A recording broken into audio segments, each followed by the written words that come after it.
Wa ahabbun nas, orang yang paling dicintai ilallah oleh Allah adalah anfa'uhum li'iyalihi, yang paling banyak memberikan manfaat kepada tanggungannya Allah. Jadi yang paling dicintai Allah adalah orang yang paling banyak memberikan manfaat kepada manusia. Ini boro-boro memberi manfaat, mencelakakan manusia. Dari mana awalnya ingin menjadi kekasih Allah, mencelakakan manusia, ngebom masjid, bunuh diri sehingga korbannya pada mati, pasar dibom. Apakah itu kekasih Allah? Kalau ingin dicintai Allah, ya cobalah memberikan manfaat kepada sesama umat manusia. Bukan orang yang warna kulitnya sama dengan kulit kamu, bukan orang yang hidungnya sempung gaya kamu, bukan orang yang seagama dengan kamu. Namanya manusia yang seperti kamu itu, semuanya kemanfaatkan. Nah ini nggak tahu saya dari mana datangnya ajaran eksklusivisme dalam Islam, seolah-olah hanya orang Islam yang dibantu, yang lainnya mati masa bodoh, begitu. Dari mana? Nabi Muhammad itu diutus bukan hanya untuk orang Arab, tapi untuk seluruh umat, termasuk kamu juga. Wa ma arsalnaka illa rahmatan. Termasuk Cina enggak? Termasuk Belanda enggak? Termasuk Amerika? Seluruh umat manusia. Enggak ada eksklusivisme itu. Eksklusivisme itu muncul dari orang-orang yang sombong. Oke. Kalau Islam dibawa ke area eksklusif, maka percayalah Islam akan hilang. Apa saja eksklusif tidak mungkin berkembang, betul nggak? Ya gitu aja. Kalau pengen gulung tikar ya mangga, teruskan eksklusivismenya. Iya.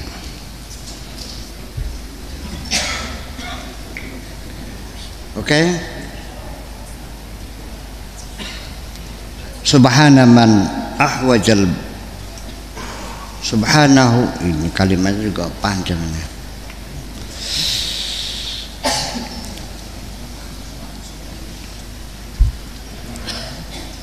Maksudnya subhana man ahwajal ba'da ila ba'din, artinya maha suci Allah. Allah itu tidak membutuhkan siapapun. Ini begitulah. Nanti ini banyak yang salah cetak, nanti di sini ada. Lahu fi dzalika hikamun, di dalam hal itu banyak terdapat hikmah-hikmahnya. Ya ghaniyu, wahai orang yang kaya, tahrubu minni, engkau melarikan diri daripadaku. Allah mengatakan begitu, bukan aku butuh kepada bantuanmu untuk ngasih makan anak-anakku, makhlukku, tidak. Kan gitu. Wahai orang yang kaya, tahrubu minni ana akhidun minka laka. Wahai orang kaya, engkau melarikan daripada aku. Ana akhidun minka laka. Apapun yang aku ambil dari kamu akan dikembalikan kepada kamu lagi. Uang yang kau belanjakan untuk beli ini akan dikembalikan untuk fasilitas yang nanti engkau juga yang menikmatinya. Paham nggak? Dikasih seperti itu. Sayaji'unil khair minallah azza wa jalla. Ini kalimatnya, jadi ini Syekh Abdul Qadir Jilani yang bicaranya. Jadi beliau begini maksudnya. Ini dia berkata kepada orang kaya, kamu kenapa menghindar? Ya kan gitu. tidak mau aku minta sesuatu. Ini sebagai mursyid, ya. Jadi apapun yang aku ambil akan kembalikan kepada aku. Kalau kamu tidak ngasih aku yang nantinya buat kamu sendiri, maka saya ji'uni al khairu minallah, aku akan mendapat kebaikan dari Allah Subhanahu wa taala.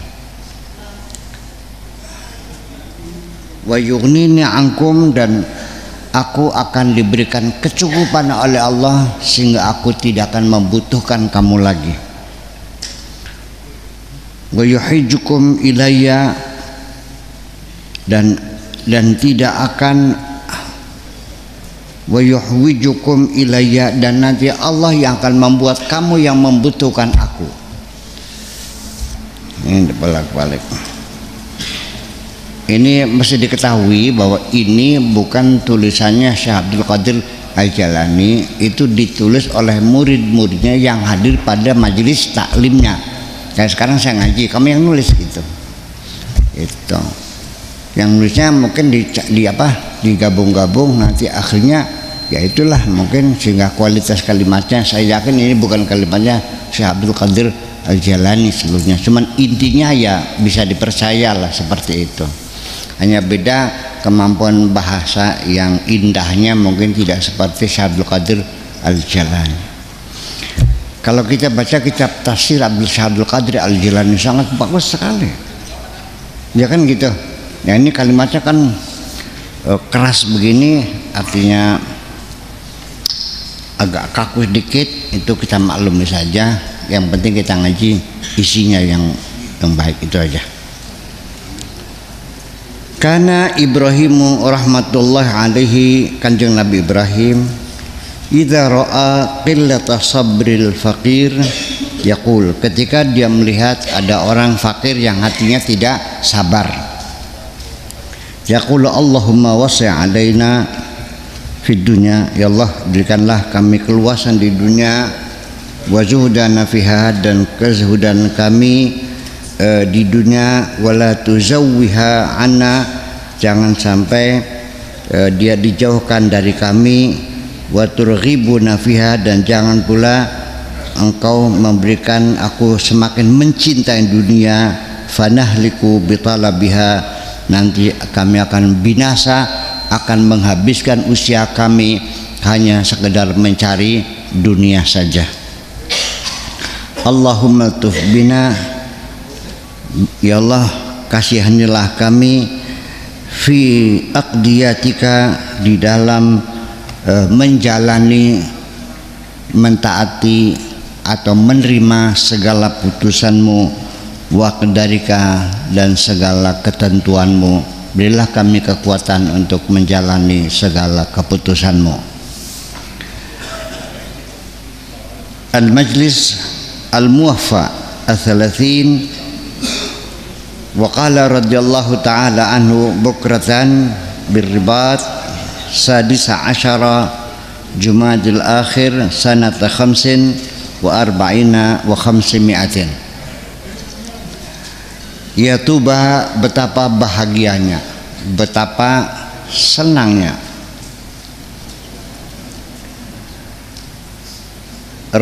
liman i'tarafa lillahi azza wa jalla bi ni'amihi, betapa bahagianya orang yang mengakui mendapatkan kenikmatan dari Allah. Berbahagialah orang yang mau mengakui mendapat kenikmatan dari Allah. Wa adhafal kulla ilaih, dan semua apa saja yang dia dapatkan dari rezeki ini, semuanya dia katakan ini dari Allah.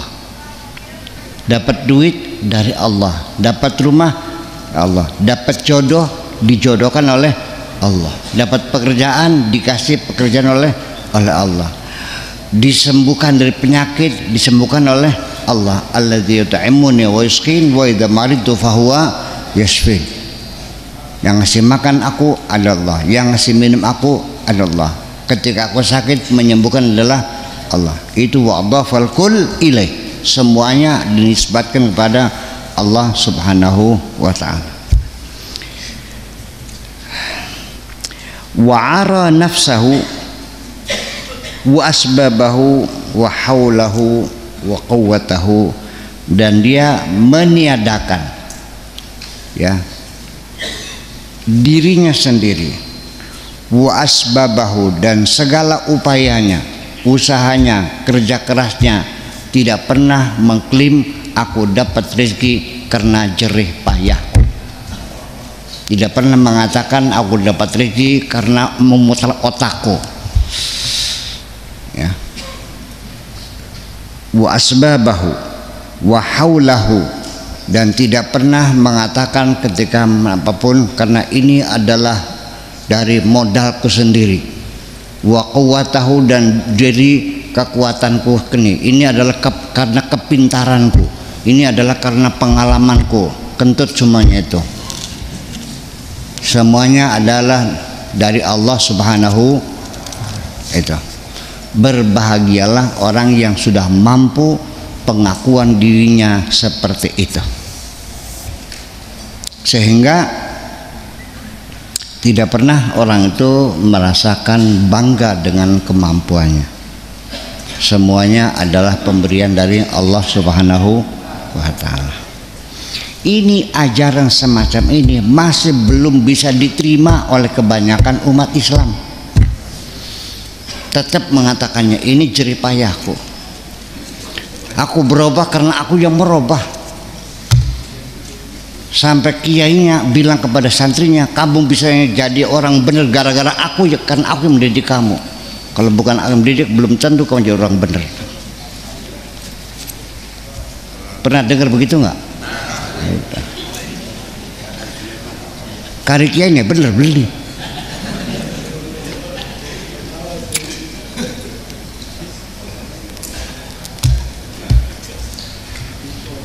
Orang kaya juga sama, mengatakan kepada panitia masjid, kalau saya tidak ada nggak mungkin bisa jadi.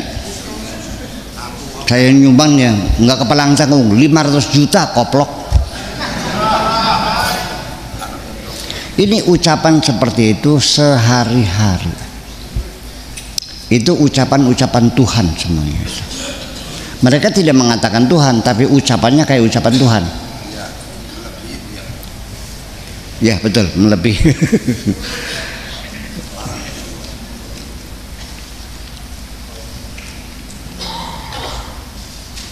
Al-aqilu, orang yang berpikiran cerdas, alladzi la yahsabu 'ala Allah 'azza wa jalla amalan, tidak pernah hitung-hitungan dengan Allah. Kalau dia beramal apapun nggak pernah hitung-hitungan, nggak pernah ngitung ganjaran. Baru-baru ganjaran diterima aja untung. Iya. Kalau ditolak gimana? Sakit ya. Nggak pernah hitung-hitungan. Udah mulai hari ini udah jangan pernah ngitung ganjaran. Orang kalau semakin banyak ngitung ganjaran semakin goblok otaknya.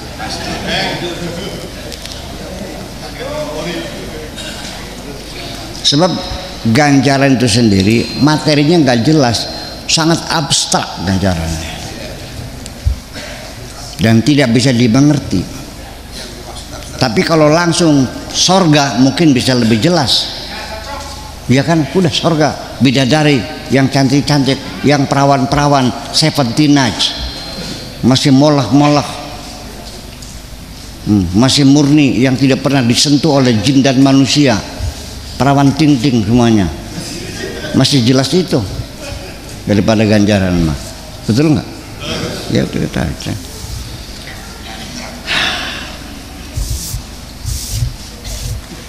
Dan saya kan tidak pernah cerita surga, yang saya belum pernah masuk surga.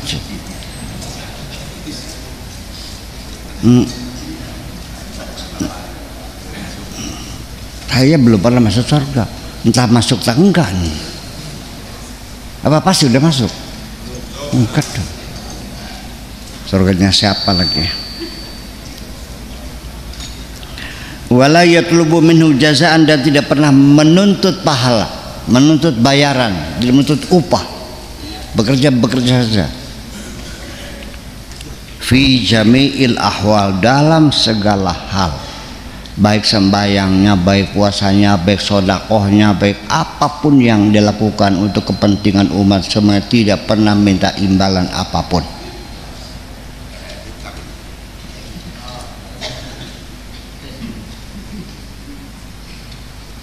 Ya, I do everything just for you because I love you. Gitu aja. I do it for you because I love you. Setuju? Ya. Wailak koplok. Tadi betapa bahagianya, sekarang tinggal koplok. Anta ta'budullah, engkau mengabdi kepada Allah. Ta'budu, mengabdi, jangan menyembah ya, mengabdi. Allah bukan sesembahan. Allah, engkau mengabdi kepada Allah bi ghairi ilmin, tapi tanpa dilandasi dengan keilmuan. Wong menggawe ki sing penting asal oyeng, bekerja tapi asal bergerak, nggak jelas tuh, nggak ada pengetahuan, yang nggak ada ilmunya, tanpa tidak mendapatkan informasi sama sekali, asal kerja bila ilmin. Wa tazhadu bi ghairi ilmin, mengamalkan sikap zuhud juga tanpa ilmu, nggak jelas. Wa ta'khudud dunya bi ghairi ilmin, mencari dunia juga nggak ada ilmu.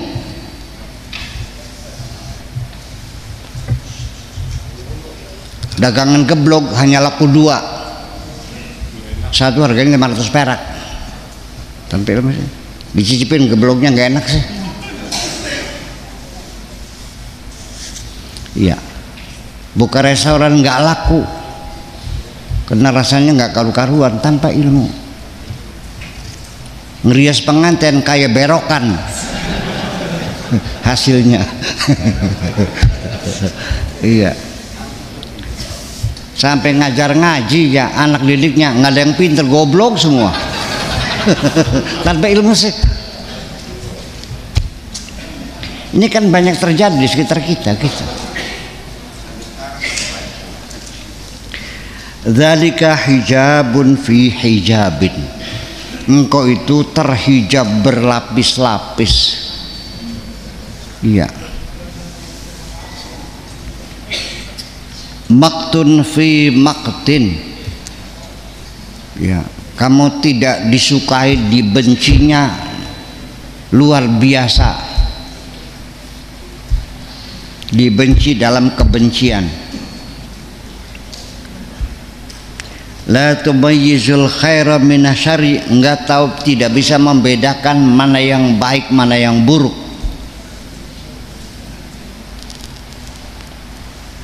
La tufarriqu baina ma huwa laka wa ma huwa 'alaika, tidak mana hakmu dan mana kewajibanmu.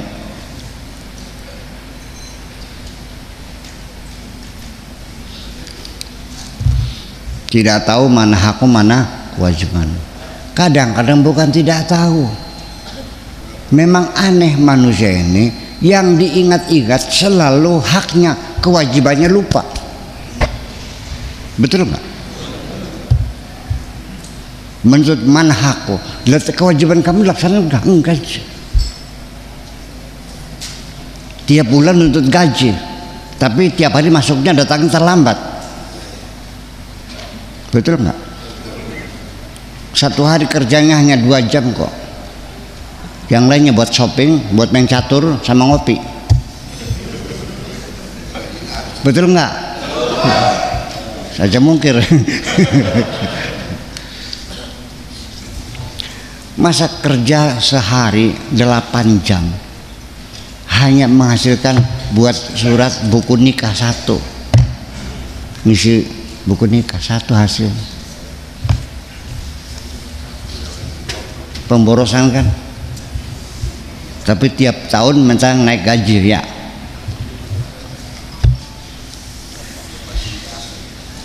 Ya. Ma ta'rifu sadiqaka min aduwika. Juga engkau tidak bisa membedakan, tidak tahu mana temanmu, mana musuhmu. Yang temanmu kau musuh, yang musuhmu kau sayangi. Sehari-hari begini. Pengikut yang setia kau sia-siakan, orang munafik yang kamu ikuti. Sehari-hari. Kita selalu salah paham terus. Ini ngomong realita ini. Berulang-ulang saya katakan, temanmu yang setia itu tunggu saatnya, pada saat engkau sedang dalam keadaan susah, sedang jatuh, dan dia tetap bersamamu, itulah teman setiamu. Kau rawat dia baik-baik, jangan kau sia-siakan. Paham enggak? Kebanyakan teman ini seperti bayang-bayangmu. Ketika engkau ditimpa sinar matahari, kemana saja kamu pergi, ngintil kan? Betul nggak? Sampai begitu kamu masuk kamar gelap, pergi nggak bayang-bayangmu? Itulah temanmu seperti itu. Kakak lagi peteng pada lunga kan kah? Ngerti? Betul nggak? Makanya tolong untuk memperhatikan siapa orang setia. Tunggu pada saat engkau sedang dalam keadaan jatuh, apabila dia tetap bersamamu, itulah teman setiamu. Istri juga sama. Ada istri yang kalau senang saja iya memanja-manjakan, ya kan, sayangku, kasihku, selagi banyak uang. Kalau nggak ada uang langsung minta cerai. Tapi juga banyak perempuan yang betul-betul sejati, sampai suami sedang jatuh usaha, ya buat makannya susah. Maksudnya jujur-jujur aja, Neng, usaha saya bangkrut semuanya. Saya dulu mengawini kamu untuk saya ajak bahagia, tetapi ternyata di luar dugaan usaha kita bangkrut. Saya tidak mau mengajak kamu sengsara bersamaku. Kalau engkau pulang, kuantarkan lagi ke rumahmu. Apa bilangnya? Wahai kakanda, apa artinya hidup ini tanpa dirimu?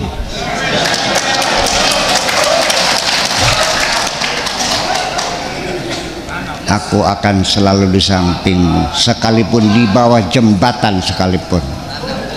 Malah justru istri semacam ini membangkitkan semangat yang luar biasa. Masih ada nggak perempuan yang begitu? Ada masih? Ada, masih ada. Ada. Percaya ada. Ada, masih ada. Ya itulah membedakan saudara dengan teman. Mana yang setia? Belum tentu saudara sendiri. Bapak mati bertengkar berbeda warisan. Malah teman kamu yang membantu kamu segala-galanya. Kadang-kadang belum pernah kamu kenal dulu kok, betul nggak? Baru ketemu sekali langsung dia bantu. Itulah persoalannya. Itu. Jadi ini kita tidak sadar, ini kita jadi goblok.